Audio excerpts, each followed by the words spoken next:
Bismillahirrahmanirrahim. Assalamualaikum warahmatullahi wabarakatuh. Alhamdulillah, semoga teman-teman semua dalam keadaan sehat walafiat dan tetap semangat untuk belajar. Oke, teman-teman, kita akan melanjutkan proses pemahaman kita dan bagaimana kita bisa bekerja dengan menggunakan aplikasi POP. Setelah sebelumnya teman-teman bisa belajar dan mendapatkan API key gitu ya, kunci API untuk bisa digunakan dalam pencarian artikel. Nah, selanjutnya adalah kita langsung untuk melakukan pencarian artikel. Silakan teman-teman buka aplikasi POP dan ini adalah tampilan awal dari aplikasi POP tersebut gitu ya. Nah, beberapa waktu yang lalu pada sesi sebelumnya, kita sedikit, menyinggung terkait dengan database yang bisa digunakan dalam pencarian artikel menggunakan aplikasi POP ini. Nah, ini database-nya ada dari Crossref, Google Scholar Profile, PubMed, OpenAlex, Scopus, Semantic Scholar, dan Web of Science atau WOS gitu ya.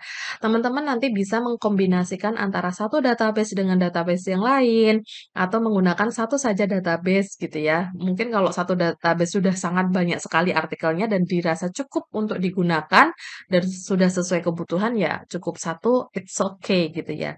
Tapi kalau misalnya pada satu database ternyata artikelnya masih belum memenuhi, masih kurang, maka teman-teman bisa menggunakan kombinasi dari berbagai database yang ada.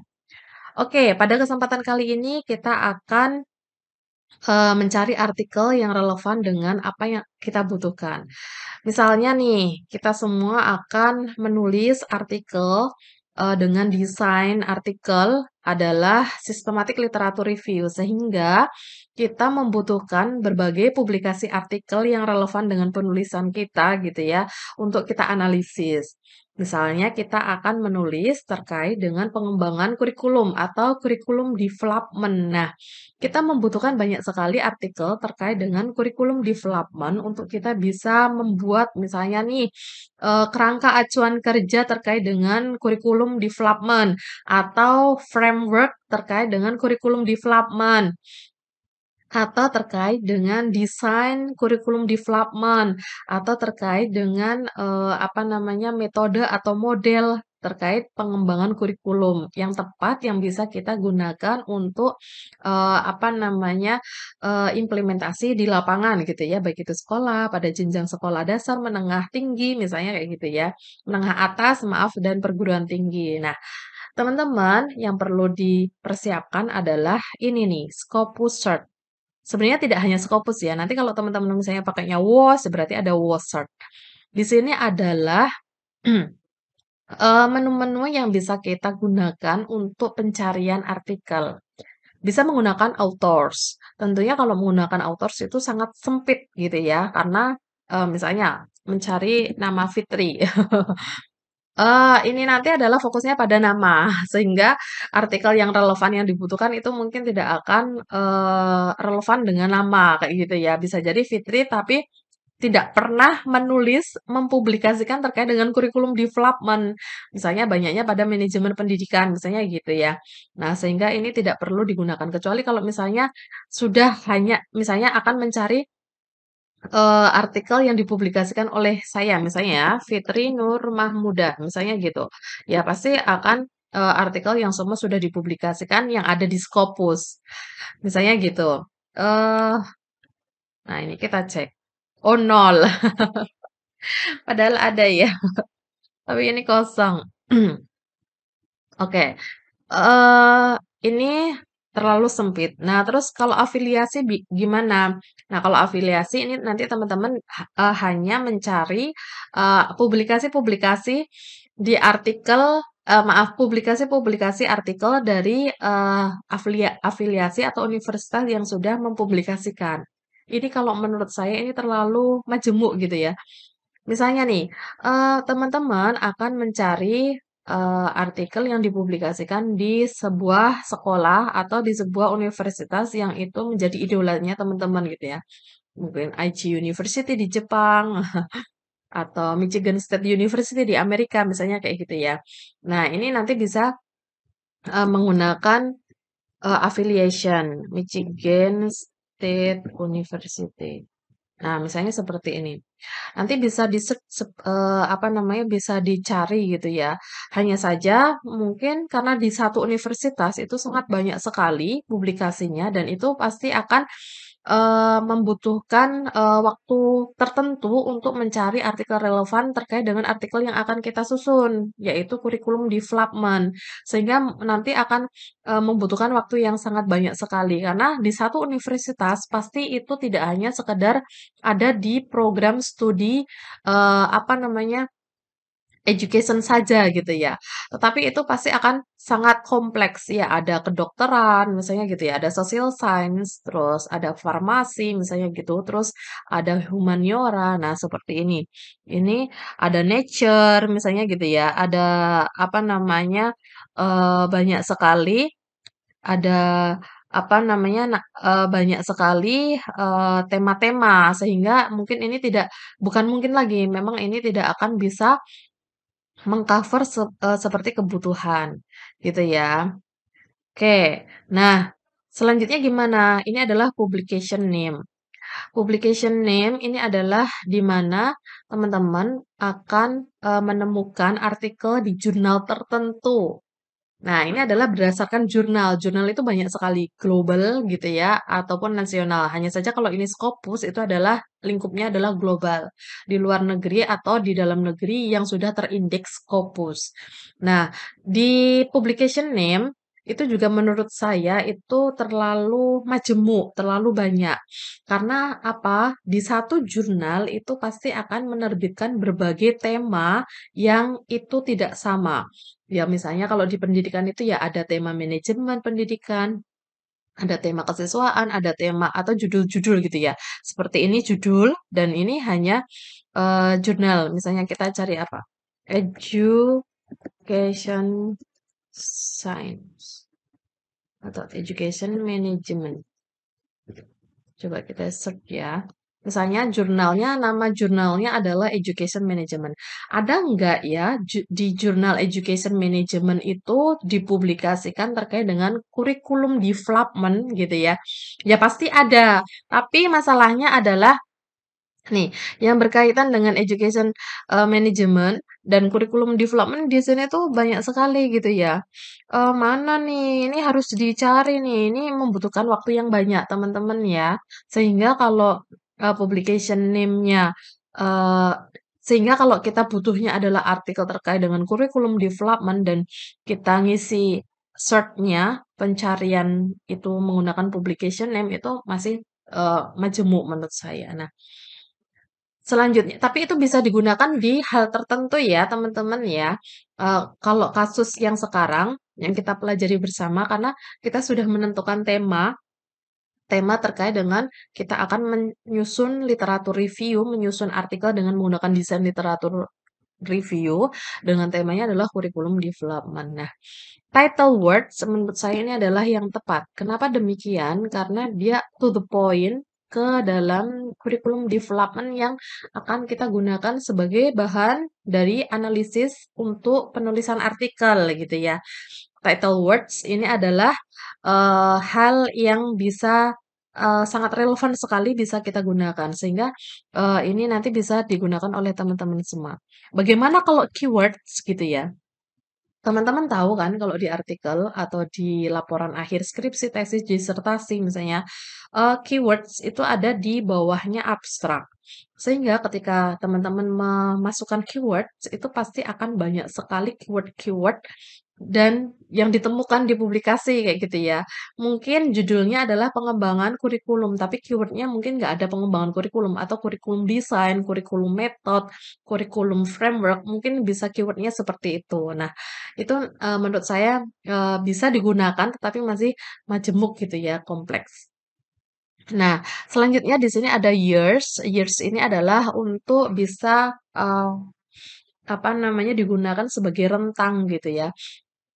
Dalam latar belakang masalah di bab 1 pada proyek akhir skripsi tesis disertasi, biasanya dibatasi untuk mendukung bukti empiris. Sebagai bukti empiris itu adalah 5 tahun terakhir, tahun terbaru gitu ya.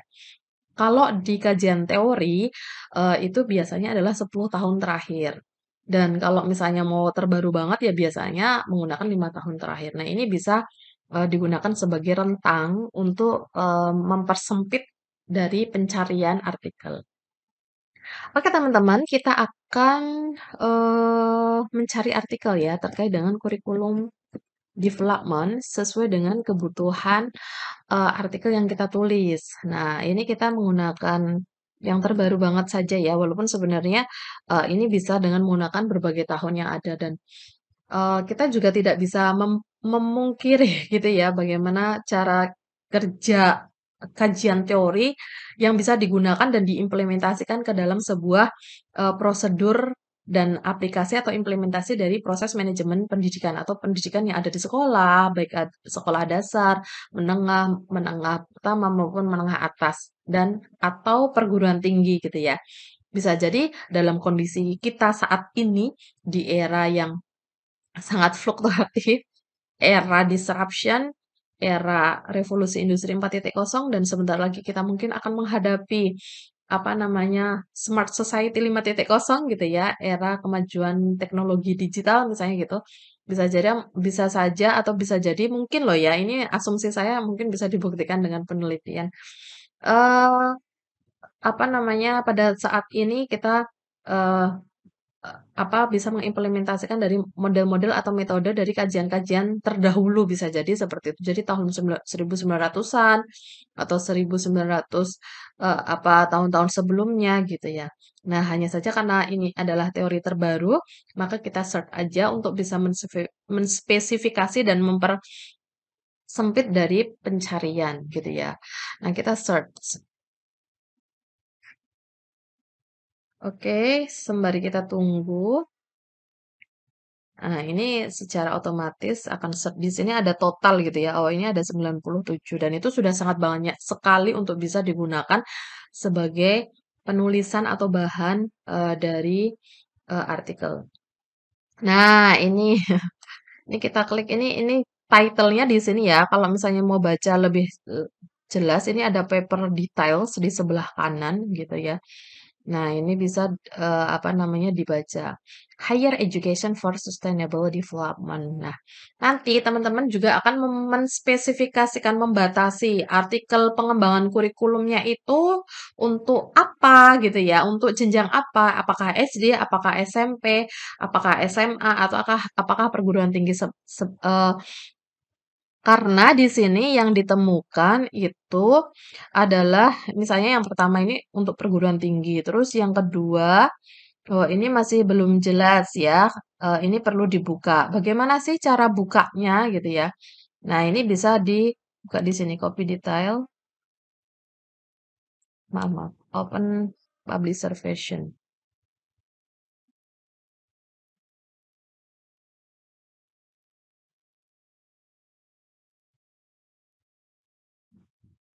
Hmm, sinyal saya sedang tidak baik-baik saja. Sebentar ya teman-teman ya. Oke. Misalnya kalau butuh penjelasan lebih dalam, nah di sini ada open. Terus, misalnya nih, from modules to MOOC, ini untuk medical education. Nah, itu hal-hal yang seperti itu perlu dibatasi ya teman-teman. Jadi ini dari 97 nih. 97 yang ditemukan itu masih perlu, maaf, papersnya ada 200 papers yang ditemukan itu masih membutuhkan eh, screening lagi. Nah, ini mau pakainya yang apa seperti itu ya. Ini artikelnya.